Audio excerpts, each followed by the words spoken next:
자, 안녕하십니까. 메가스터디 러셀, 그리고 하이논술, 그리고 명인학원의 조현명전입니다. 지난 시간에 우리가 연세대학교 대입 및 편입 논술을 준비하면서 2000년대, 2013년도부터 역으로 연세대학교 논술의 특징을 같이 보고 있었죠.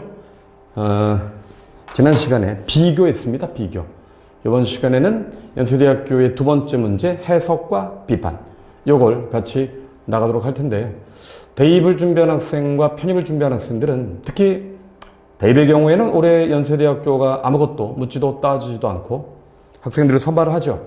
대략 300명 내외인데 인문계열로 본다면 정말 중요한 기회입니다. 이때 아니고서 우리가 언제 연대를 가보겠습니까? 연세대학교가 최저도 없고 그 다음에 내신도 안 보고, 근데 300명이다. 겁나게 많이 뽑는 겁니다.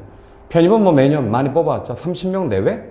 그리고 내가 지원하는 과를 안 뽑을 수도 있는데, 우리 편입을 지원하는 학생들도 올해는 연세대학교 1학년 신입학전형시험 같이 한번 도전해보는 것도 좋을 것 같습니다. 왜냐하면 편입은 12월 보통 말해 보죠. 고려대학교, 연세대학교, 경희대학교는 1월 달에 봅니다.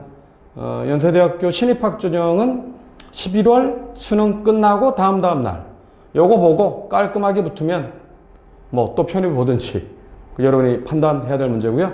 신입학 전형을 준비하는 학생들도 연세대학교로 우리가 정시로 가려고 하면 얼마나 빡세게 1학년부터 오래 해야 되는지 다 알고 있죠.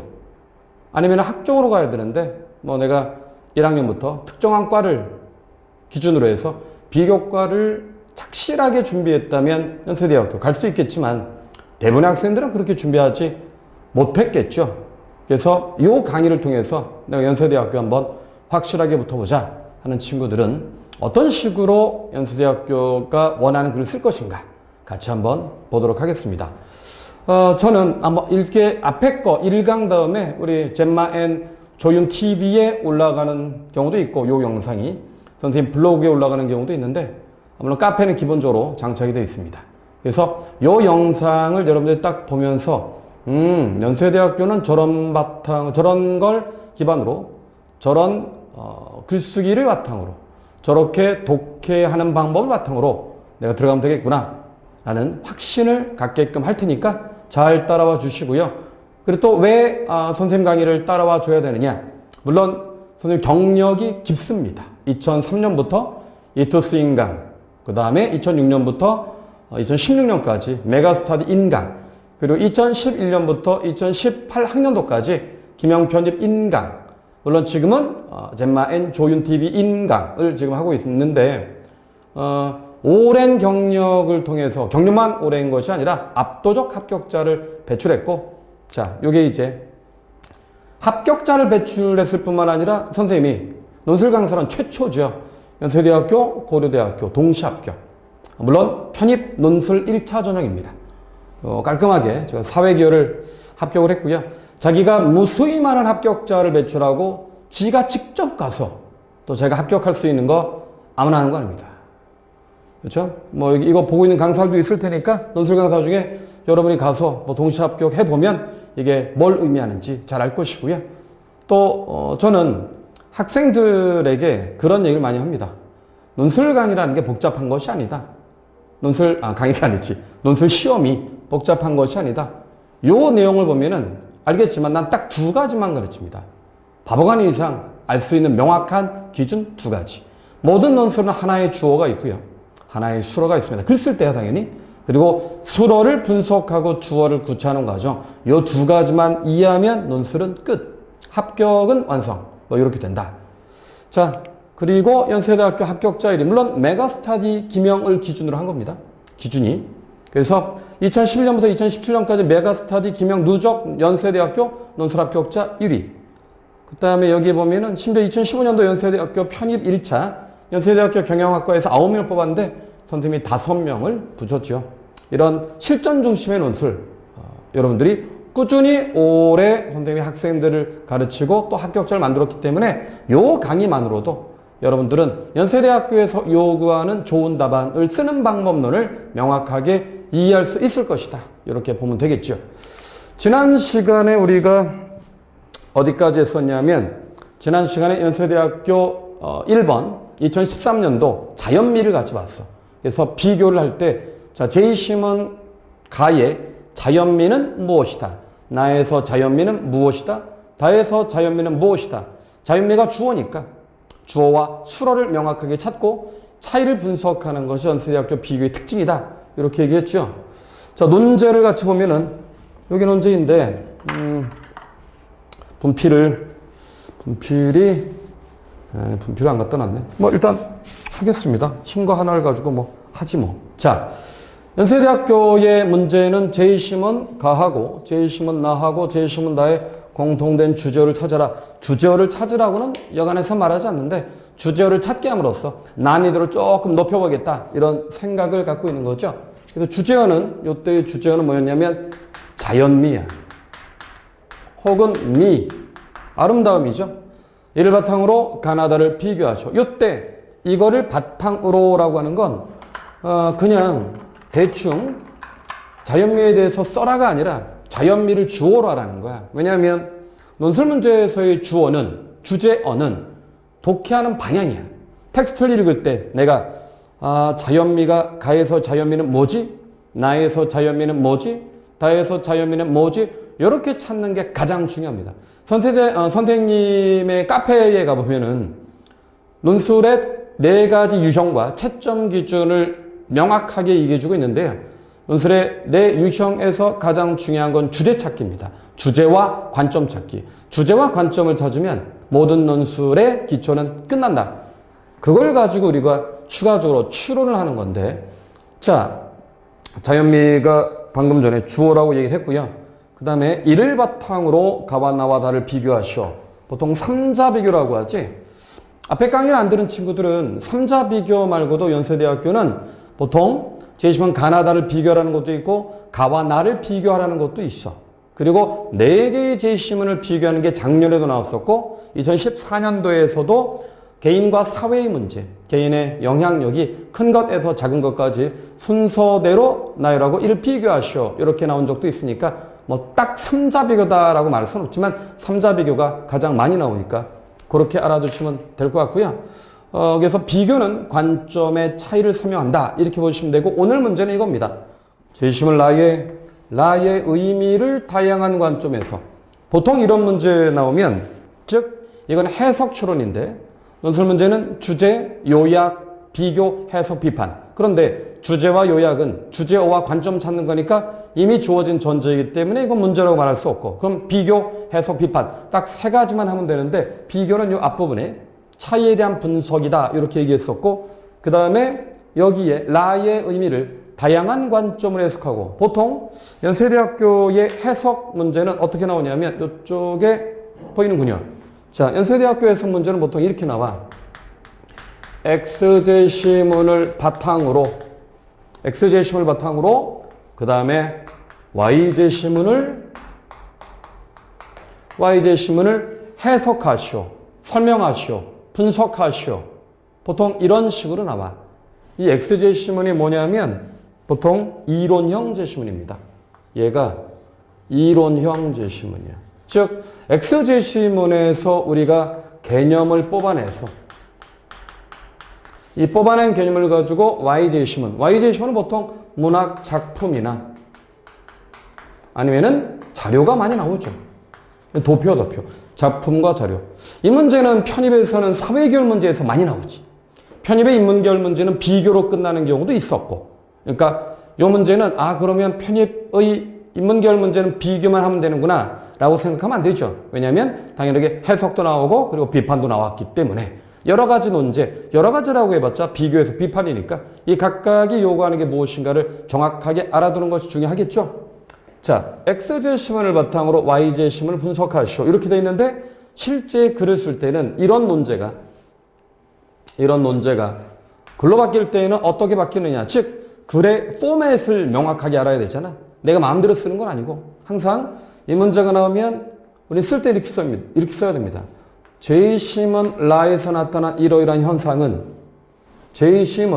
X제시문을 바탕으로 이거 Y라고 하죠. Y제시문에 나타난 요러요러한 현상은 Y제시문에 나타난 이러한 현상은 X제시문의 A라는 개념으로 설명할 수 있다. 즉, 이 현상이 주어가 되고요. 개념이 수어가 됩니다. 첫 번째 문장은 연세대학교에서 뭐라고 해? 주제문, 주장이야, 주장. 그럼 논거를 우리가 찾아줘야죠. 논거를 어떻게 찾냐 하면 내 마음대로 찾는 것은 아니고 수어를 분석하고 주어를 구체화해주면 돼. 이게 무슨 말이냐면 이 현상은 이게 작품이든 아니면 자료든 이렇게 현상이 나타나는 것을 우리는 A라는 개념으로 설명할 수 있다는 건 이 현상이 A의 개념에 포함이 된다는 얘기거든. 이렇게 하면 좀 어려운데 그냥 쉽게 주어 찾고 수어 찾고 수어 분석하고 주어 구체화하세요 하면 쉽습니다. 오케이? 바로 요 틀을 가지고 여러분들이 내용을 보면 되는데 우리 명인학원과 그 다음에 러셀과 하이논술에서 선생님 강의를 듣는 친구들은 우리 지난주에 했던 과제의 2번 문제야. 2번 문제를 선생님이 지금 설명하는 관점으로 여러분들이 풀어내면은 훨씬 더 도움이 되겠죠. 자, 어쨌든 그럼 여기도 마찬가지야. 문제 2번에서 제20은 라의 의미를 다양한 관점인데 본래 이렇게 다양한 관점이라고는 안 해. 보통 이거는 라의 의미를 라가 그럼 방금 전에 언급했던 거에 따르면 얘는 현상형 제시문이야.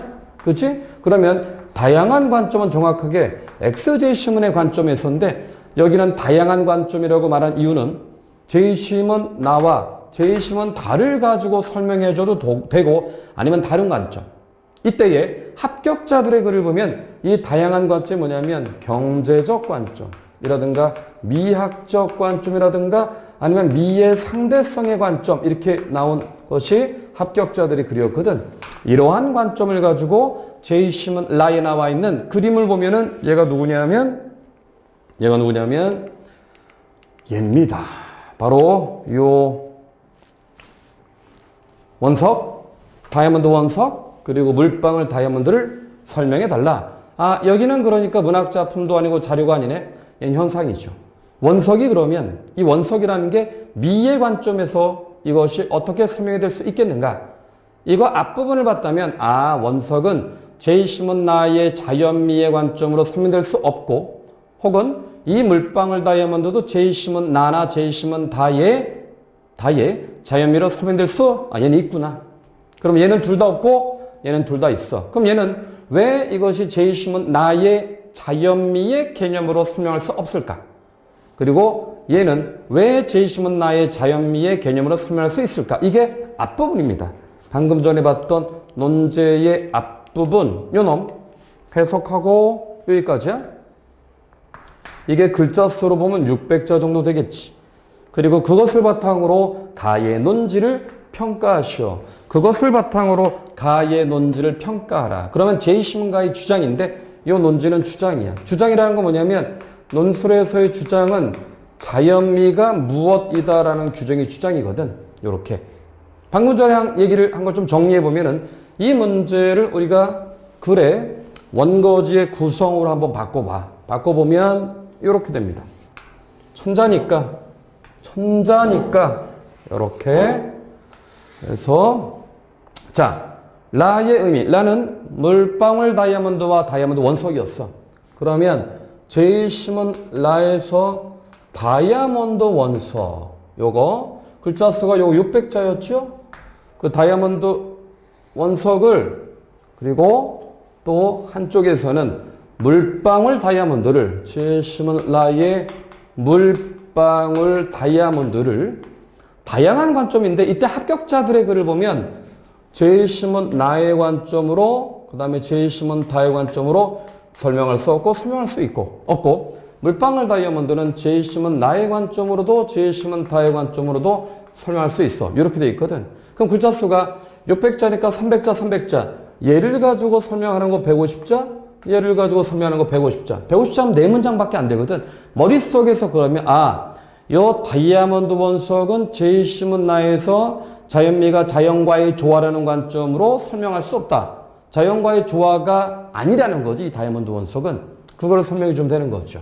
그리고 두 번째가 논제는 제이심은 가의 논지. 제이심은 가는 자연미라는 건 자연미는 인위성의 배제이다라는 걸 다양한 관점인데 나의 관점과 다의 관점으로도 설명할 수 있어. 즉 자연미가 인위성의 배제라는 건 제이심은 나의 관점에서 타당하지 않다. 왜냐하면 또 제이심은 다의 관점에서도 타당하지 않다. 왜냐하면 이렇게 들어가는 거야. 그럼 여기가 200자, 200자 이렇게 되겠지.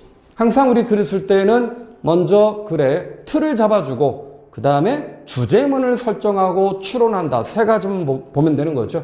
단락구성, 주제문 설정, 추론의 방향. 그래서 이게 단락구성, 덩어리 개념이지. 네 덩어리.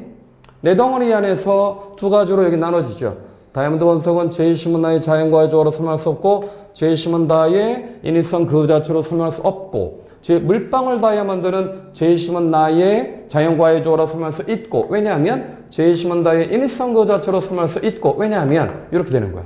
이때 앞부분에 언급했던 다양한 관점에서 우리가 경제적 관점, 그 다음에 미학적 관점 이렇게도 나올 수 있어. 그러면 요거를 빼고 다양한 관점으로 방금 전에 언급했던 그 개념을 넣을 수도 있다.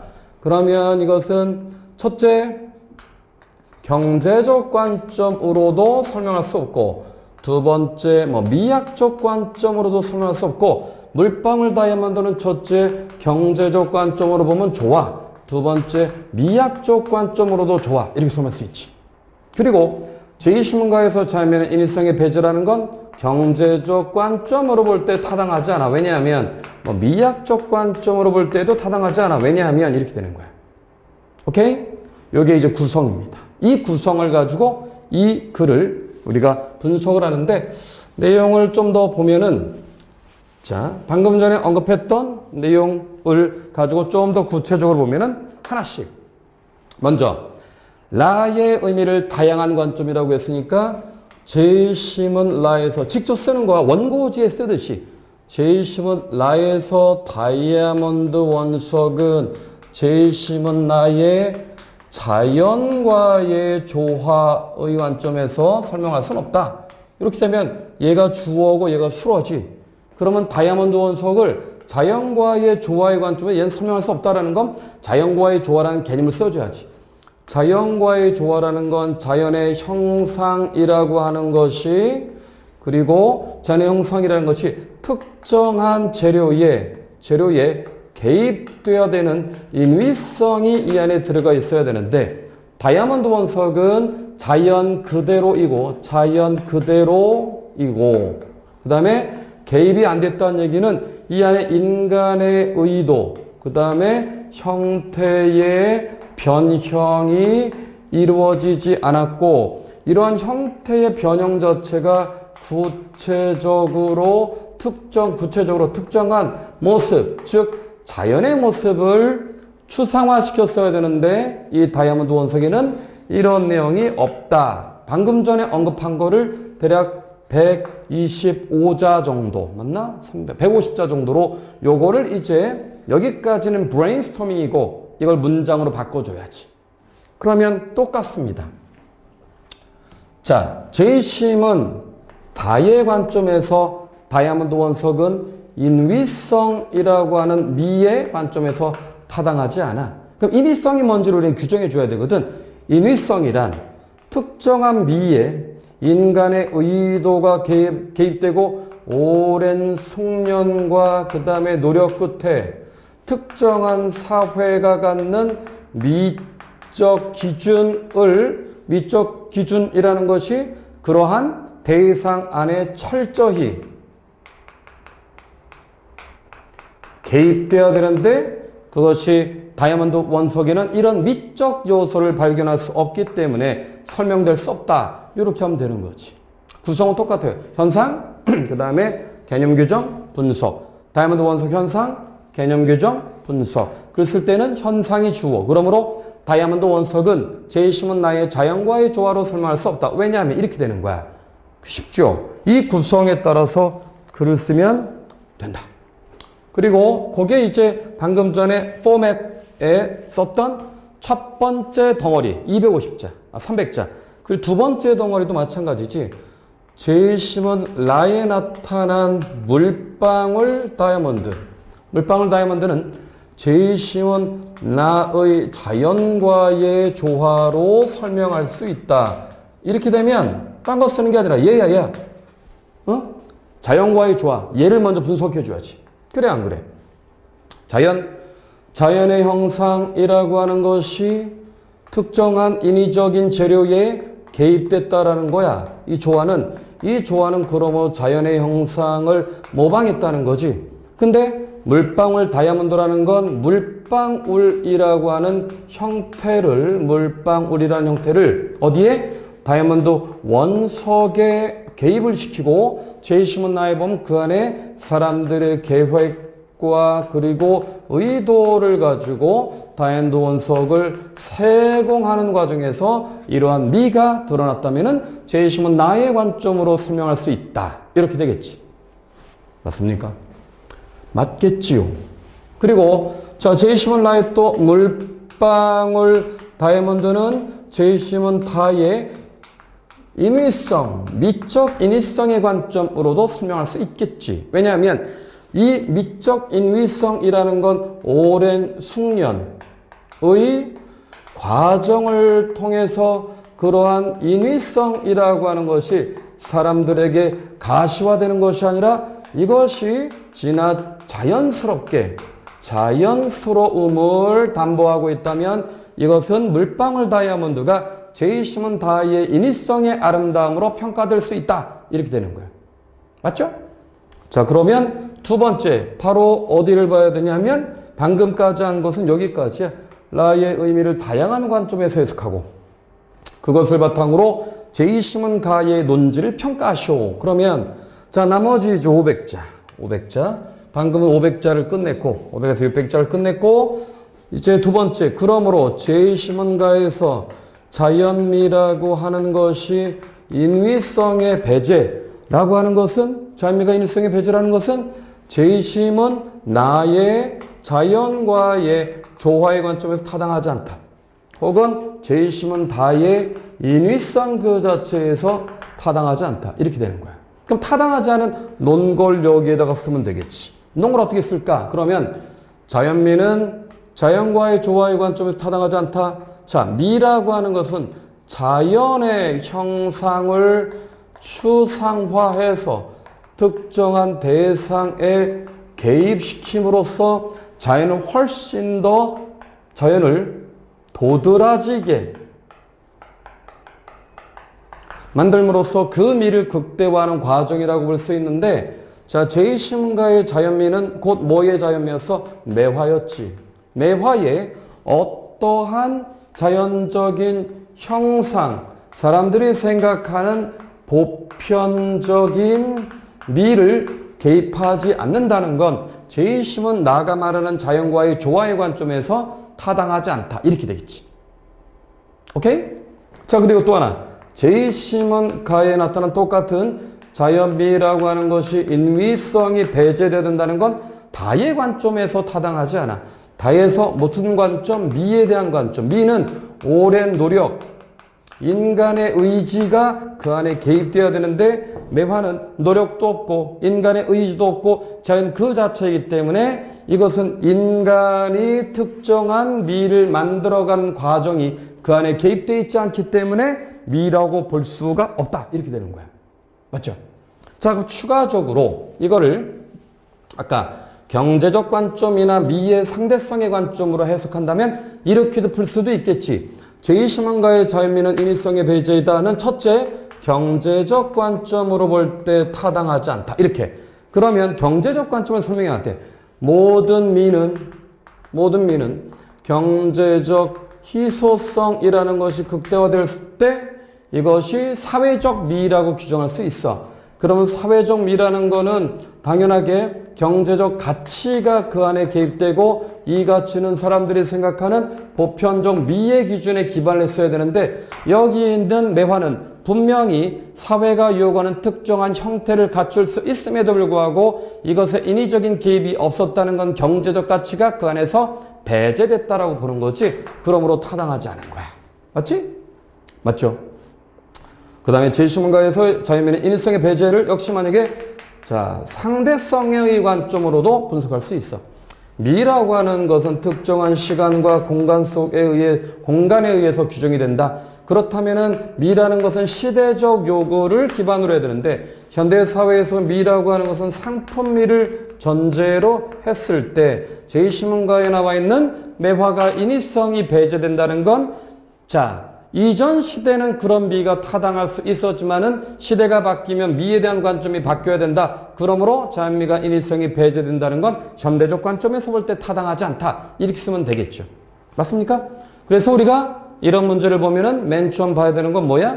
자, 방금 전에 얘기했던 것처럼 논제의 의도가 무엇인가. 그 앞부분을 보면은 그거에 따라서 내가 틀을 만들어 줬어요.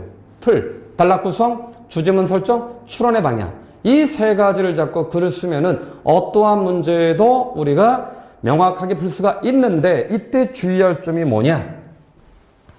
연세대학교의 제1신문의 특징은 가장 중요한 특징이 있죠. 우리가 앞부분에 다시 한번 보면은 뒷부분이구나. 보면은 제2신문 가도 그렇고 제2신문 나도 그렇고 제2신문 다도 그렇고 다 스토리텔링이야. 이런 걸 우린 현상형 제1신문이라고 하지. 이 안에 주제가 자연미인데 자연미는 무엇이다? 자연미는 인위성을 전제로 하고 자연미는 자연과의 조화이고 자연미라는 건 당대의 사회적 미가 개입된 것이며 이런 개념어가 많지 않다는 거야.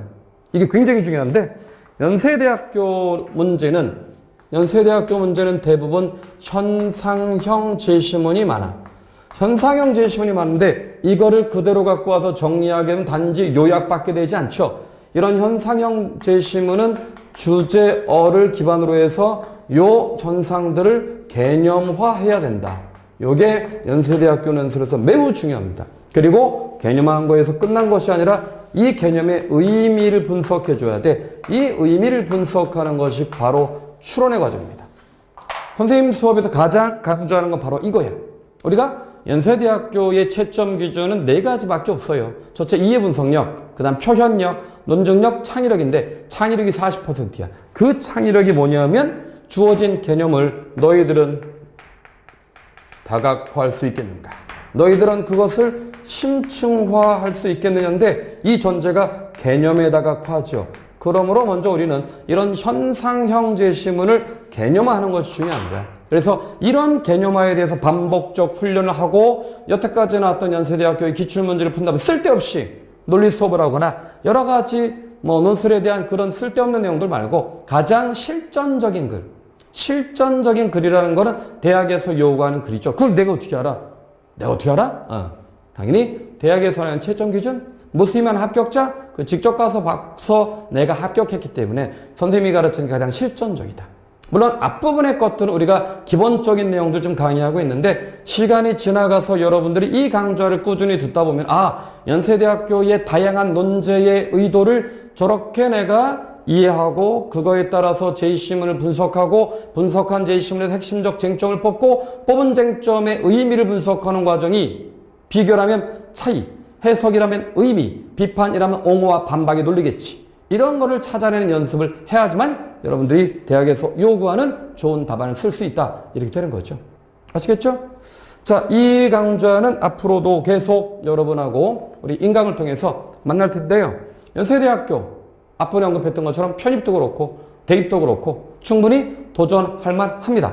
특히 대입 신입학 전형은 올해 워낙 많이 뽑고 편입에 비해서 자, 기회가 많지 않죠. 우리들에게 연세대학교가 최저 없이 올해 뽑는다고 했고 내년에 뽑는다고 했으니까 후년은 모르지. 우리가 또 어떻게 될지 몰라. 일단 주어진 기회에 최선을 다해서 합격을 하는 것이 우리의 목적이기 때문에 요 수업을 잘 따라와 주시고요.